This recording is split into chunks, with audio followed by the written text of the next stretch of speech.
Is it cool or is it just Margiela? I love my series on Instagram and TikTok, so I decided to kind of like introduce it a little bit also here on the podcast, as if we do not have enough Margiela episodes. Let's not forget that even the last episode was about Glenn Martin's debut. Actually performed really, really well. So I'm super happy to do another episode about Margiela. I have a couple of drafts that I'm finishing editing.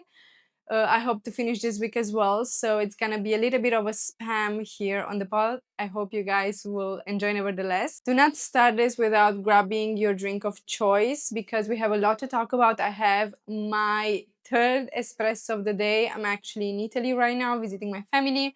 So it's espresso all day long, every single day. We have this one thing where whoever comes to your place or wherever you go, people will just like give you an espresso. So that's why I went visiting also my grandma's this morning. So I had one when I woke up, second one at my grandma's, and this is the third one because I'm not starting this episode without some fuel. So yesterday, Maison is dropping this bomb on us of Miley Cyrus being the first ever celebrity in 40 fucking years of the Maison to actually be directly associated and be the image and the face of the house.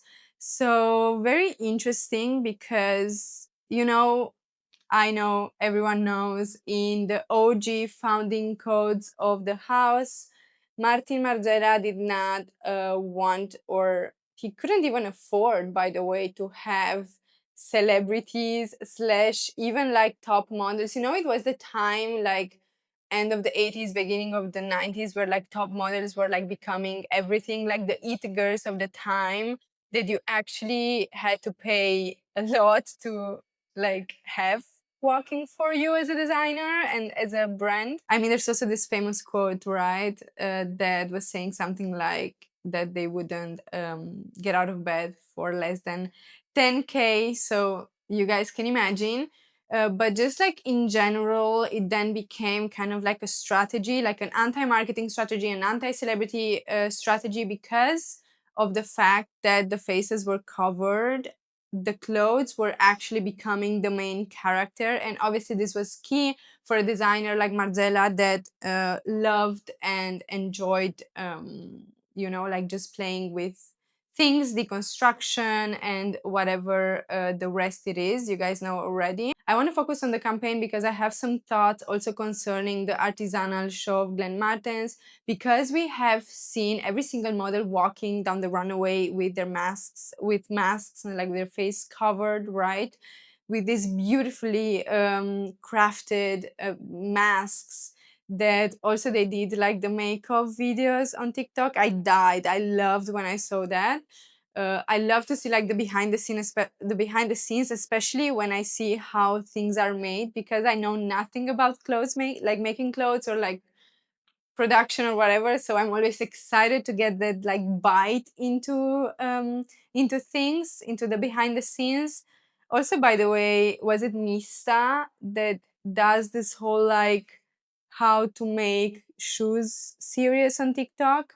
I love that. I always get very much down the rabbit hole for like making clothes, making jewelry videos. Also, side note, do not forget to rate this podcast on Spotify. This is a metric that's very important, and I feel like every time I'm saying this in an episode, you guys are actually doing that. But if I don't say it, like, you don't do it. So that's why I decided to kind of like say it a little bit more. I hate to repeat myself, but I hope you guys can live with that, and I hope I can live with that as well. I'm talking so fast, I'm saying so many things, I'm kind of like losing track. So going back to the masks and the whole like artisanal show of Glenn Martens, I thought that the house was going back to like its founding codes of anonymity because all of the models were like covered up. And the thing is that with Galliano, we know it was kind of like it grew actually in the opposite direction until the last artisanal show by Galliano, where the models were actually like proper characters. So every single model was a character. So this whole, like Glenn Martin's show and collection went kind of like flipped the other way. or at least it felt like that.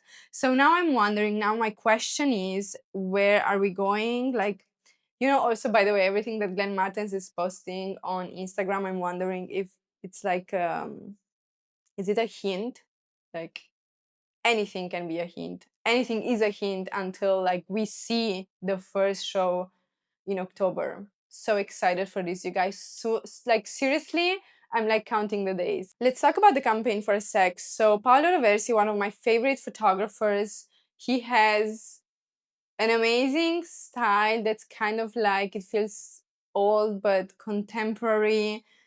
I don't know, it's just like very poetic in a way. If photography can be poetic, yes, photography can be poetic. And Paolo Roversi is very poetic in his work. So I feel like it's the perfect choice. I also adore the makeup, like, this like whole reference to Spring Summer 1993 of Martin Margiela. I really, really love that. I actually tried to recreate it myself. You guys let me know in the comments if you like this or not. I will put it on the screen because yeah, I actually really loved it, and I thought it looks great with dark eyes, with darker eyes, like dark brown eyes. So yeah, I might do it also with silver or like metallic for this fashion week, but I don't know, it just feels like a little bit cheaper as like an overall vibe. Anyways, the makeup and like the bianchetto overall vibe, as well as like the makeup bianchetto on the body, it was really, really cool. Like, it's such a, almost like an obvious decision, if that makes sense when you see it, but it just gives a whole, Margiela vibe to the campaign, and I adore that. And honestly, like, Miley Cyrus or not, this campaign is great. Like, I really like it. If this wouldn't be Miley Cyrus, probably like we would not have any issue with that. And actually, I think we do not have any issue with Miley Cyrus. It's just the fact that, it's like breaking this like tradition of like 40 years of 4 decades not working with celebrities, and seeing a brand that we're used to see doing always something that's a little bit anti-trend and anti-fashion, doing something so trending, which is celebrity endorsement. I think it's painful for like the fan base, especially for the purists. I have to say, I'm not honestly a purist, so I'm quite um like, I honestly don't give a fuck if it's Miley Cyrus or not. I'm just happy to see a great campaign done by a great brand that I admire. I don't necessarily need a brand to keep like the same codes for 40 years. Times are changing, things are changing. Communication has changed so much.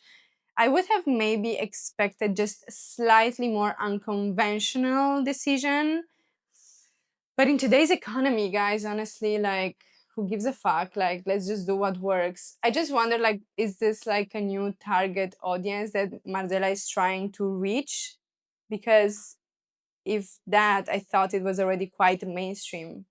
So I just felt like we didn't need a celebrity endorsement for Margiela. So I'm opening the debate here in the comments. Let me know what you guys think. I'm kind of like figuring out already from the vibe in my comment sections on TikTok and Instagram that many of you did not like that. I can read you guys a comment that I just saw on my TikTok that was saying something like, I have my phone here recording, so I have to use my computer.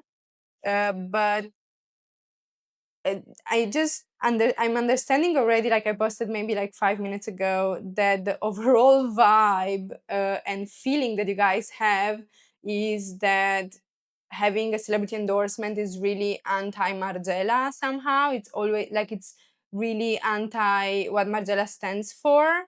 So I'm guessing this is gonna be like more of a common feeling.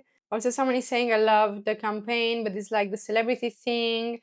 Even if Miley looks styling, and I love the white paint on the body, but I appreciated Margiela for their modest anonymity. This is why the Fashion Archives community is so beautiful. I can come here, rant with you guys, talk to you, and just like listen to each other's opinions. And I'm super, super, super excited for this Paris Fashion Week. So many things are gonna happen. So much content it's coming your way. Prepare to be sick of me.